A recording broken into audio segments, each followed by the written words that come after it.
นจะมันไปใส่ภาษาโอ้ยมันไม่ได้ไปทลายดอกกับมาลินน้ำหนึ่งตีสิพาเลาะตลาดมือเฮ้ยยำเสาเป็นยำแรงนะย่ำเช้าแล้วว่าเอาตลาดย่ำเช้าเอ้ยยำเสาเรียกมาไม่ได้ดอกใช่ของมาแล้วนะก็อยากเชชวนน่ะ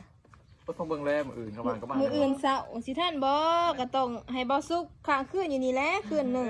โอ้ยกูจะมาทางเนาะที่ตลาดเลยไปแล้วโอ้ยไปไกลๆก็ให้บ่สุกนอนอยู่นี่มืออื่นเสาพากันลงตลาดแต่เสาน อนก็นอนบ่อันดีว่าอย่างนอนก็นอนได้เด้อ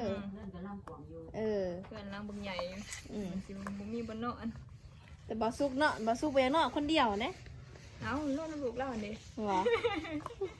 โอ้ไปทำไมมาหาได้นอนได้น้ำแม่นอนน้ำลูกได้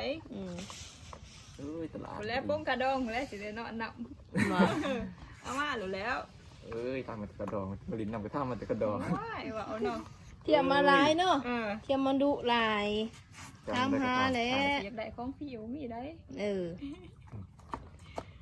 ของเก่าก็มีค่าคือกันบ่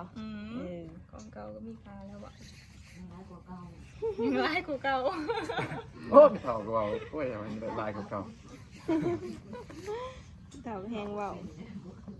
ก็สั่นเบาสุกก็สิบ่ได้เมื่อแล้วนี่เนาะกันแล้วเบิ่งนี่แล้วน่ะ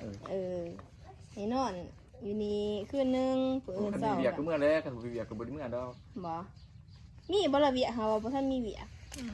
มื้อนี้บ่มีดอกมื้อนี้มื้ออื่นเด้ก็นอนเนาะมื้ออื่นก็ลงตลาดแต่เช้าก็เมื่อลงตลาดแล้วหาเมียฝากมือหาเมียบ่อยู่นำกันคุมื้อก็บ่ได้พาดอก